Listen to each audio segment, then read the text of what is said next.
Maka sekarang beralih kepada kisah Nabi Ibrahim yang terkenal dengan bapa para nabi-nabi, bapa tauhid.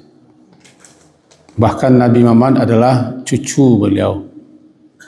Karena memang Nabi Ibrahim itu keturunan beliau baik daripada pihak Hajar ataupun pihak Sarah, nabi-nabi. Nabi terakhir Nabi Muhammad juga keturunan Nabi Ibrahim alaihissalam. Dan nama beliau diabadikan oleh Allah.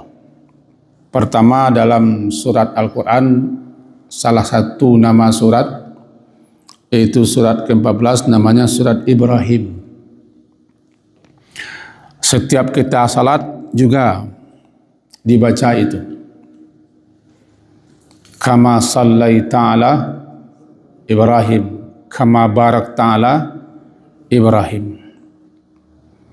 Berarti setiap hari kita selalu menyebut dua nama manusia yang agung.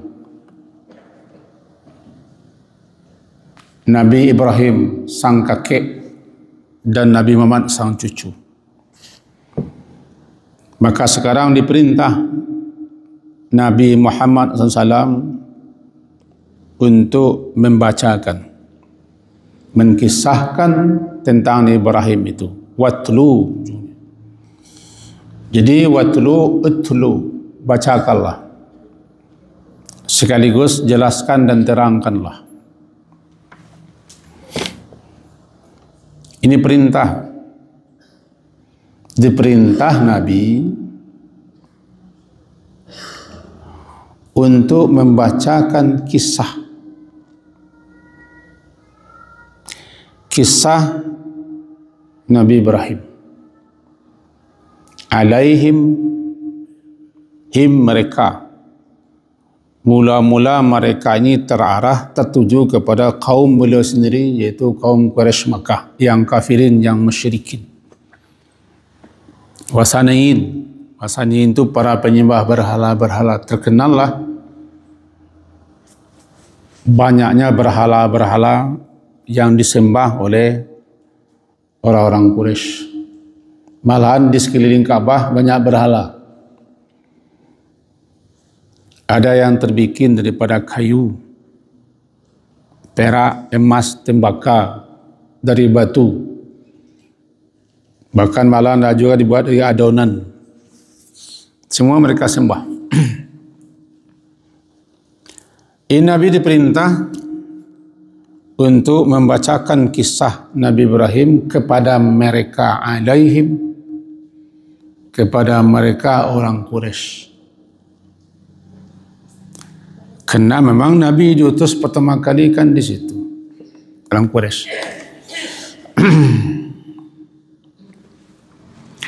Tapi ayat ini berlaku umum. Berarti him ini kepada siapa saja yang menyembah berhala-berhala, patung-patung, ataupun apa yang disembah, yang diibadahi selain daripada Allah. Bacakan kepada mereka. Kalau kepada kita tidak menyembah patung, tidak menyembah berhala. Cuma kita harus tahu ini. Bagaimana Nabi Ibrahim berdakwah kepada kaumnya. Sama Nabi menghadapi kaumnya, para penyembah-penyembah berhala, patung-patung. Nabi Ibrahim juga semenjak kecil justru bapa beliau sendiri yang membuat Tuhan. Bapaknya membuat patung-patung. Jadi watlu, bacakan ya Muhammad, kisahkan ya Muhammad atas mereka. Mereka ini umum. Apa itu?